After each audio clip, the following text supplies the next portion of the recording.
I get young children, as young as 11, 12 years old, 13 years old, because of social media, they hear these statements all the time. And unfortunately, the media now is flooded with topics on sexuality from a very, very young age. So I get these questions asked, and I'm sure you as parents will as well. She says, or they say to me, "What is a crush? I have a crush on so-and-so." Kids as young as grade 1 say, "I have a crush on so-and-so." And today I even got asked by some young girls at the school, quite young, maybe 10, 11, 12 years old, what is a crush? Is it halal to have a crush? So let's first of all understand, what is a crush in the English language in the Western society? What does it mean? So if you look up the dictionary, anything, the Oxford or the Merriam-Webster, or you look up the Cambridge or the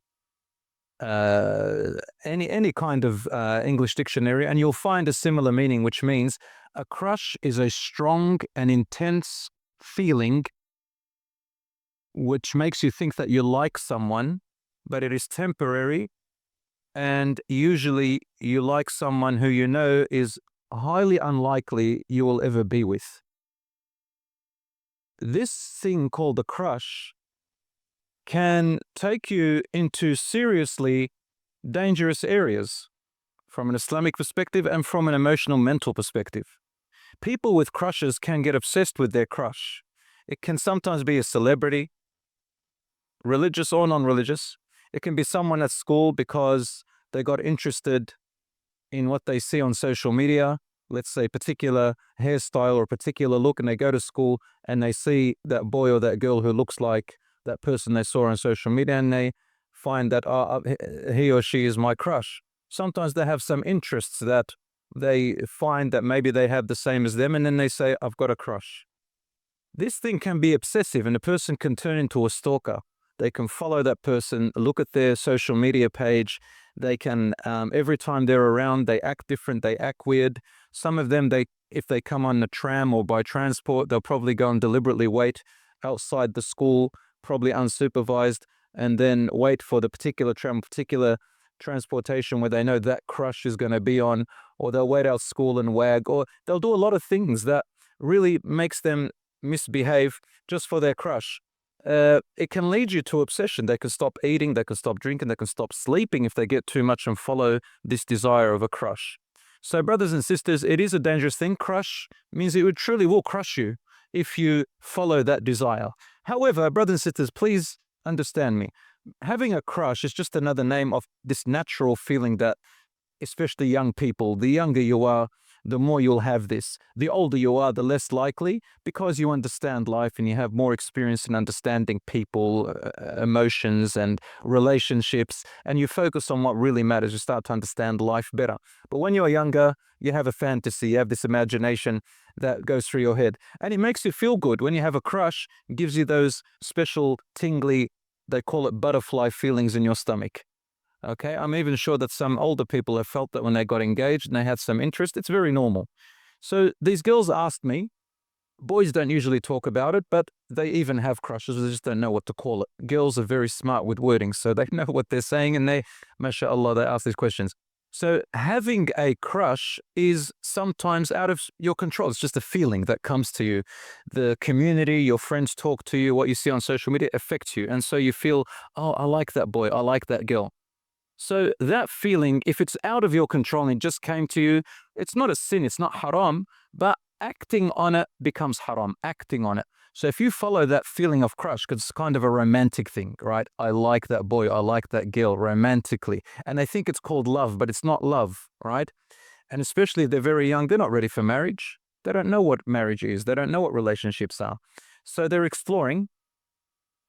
We got to educate them, for parents to sit with their daughters and their sons, to tell them what is a crush, define it to them, tell them why it's not good to follow in that feeling in Islam, because it's going to make you, it's going to break your heart, it's going to hurt your feelings, it's not real, it's a fantasy, right? It's just something that doesn't really exist.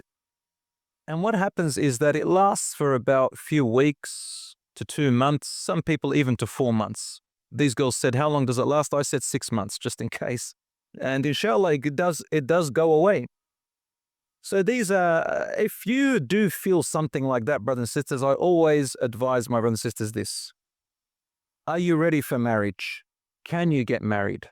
Can you go and start the process and, meet the family and ask for her hand? And it doesn't have to be marriage straight away, but can you get engaged? Are you ready to meet people to get married? Are you old enough? Are you mature enough? If all the answers are no, then know that all you're doing is that you're torturing yourself if you follow the feelings of liking or having a crush. Okay? It'll go away and you will move on, but don't act on it because it can lead you to bad places. I have had these experiences with young people, past and present. I've been teaching for about, 16, 17 years, and I do a bit of counseling, student counseling. So these students do come to me, Muslims, and you always have this story all the time, brothers and sisters. And I think parents should really start to learn about these terminologies and talk to their children about, and I dare to say it, the word sexuality, love, liking, relationships from a young age. Talk to them about puberty from the age of 9 or 10, even 8. For the girls especially, because they reach puberty before boys. Talk about these topics and let it be a normal topic that you as parents can talk with your children. Children talk with your parents. Talk about your experiences. How did you meet their mum? How did you meet their dad? But, within reason. Let them talk to you rather than talking to someone else. I know a brother who I learnt this from. He says, I say to my daughter all the time, she is an angel. I even joke with her with cheap lines like, did it hurt when you fell from heaven because you're an angel? These cheap pickup lines. He says them to his daughter. His daughter says, come on, Dad, that's, you don't say stuff like that. But she became normalized to it so that he said to me, because I know some other boys are going to come and use cheap lines to pick her up. So I'm going to beat them to it. And whenever they say it, she says, oh, my dad says those to me. My brother says that to me. So brothers and sisters, get that used to it so that she doesn't fall for the praise who just want to prey on her. Do you understand what I'm saying? Okay, brothers and sisters. So I'm going to move on from this thing called crush. And by the way, love really comes after you've met somebody and you've lived together for a while. Marriage doesn't necessarily have to have intense love from the beginning. Marriage can build the love or can crush the love later on. It depends on how you build it, how you are there for each other. As a man said to Umar ibn al-Khattab, I like this person, I trust him. He says, did you travel with him? Did you stay at his house? Have you done any business trade with him? He said, no. He said, then you don't know him. Don't say you just like him. You just like what you see or what you can imagine he is. So really in marriage, you get to know each other more and you just learn about the important things that you need to know for a marriage. And understand that when you marry someone, you're bringing two families together. Sometimes you're bringing tribes together. Tribes. Some people, Lebanese, Turkish, Somalian, marrying Asian, whatever. Islam allows all these types of marriages and makes no distinction so long as you are compatible and you're good for each other. We bring countries together through marriage. It's not just you and him or you and her. It's not Hollywood where you both hold hands and walk out into the sunset as if the whole world doesn't exist. You have families together. So talk to older people. Talk to wise people. Talk to your parents. There's nothing wrong with saying to mum, what's a crush? I have a crush on this boy. Let her talk to you. Let dad talk to you. It's all right. Talk to older people so they can guide you and not just your little friends who are around you. Because in Arabic, the friend that you have at school or the friend that you have who's your same age, the only thing they can really do for you is just to lean on and to hug them and cry, or just to talk and they say, oh, I'm here. But really they can't do much. They can't advise you more than what you know. A 13-year-old girl getting advice from another 13-year-old girl, what's she going to know? She only knows what she knows. But getting advice from a mother or an aunt who is older or a teacher or anybody else who's older, like an older sister who can advise you, or a brother or a father, these people can advise you and can guide you in a better way. So always good to have a friend or a family member who's older than you can take advice from. A friend who is at school, who is your age, is called Rafiq. In Arabic, Rafiq means the elbow. Mirfaq comes from mirfaq because Arabic is so particular with names. And there are 8 different types of friends mentioned in the Quran. One of them is Rafiq. And Rafiq is an elbow, which means you can only lean on them. Just share your emotions with them and that's about it. But they can't really solve much for you.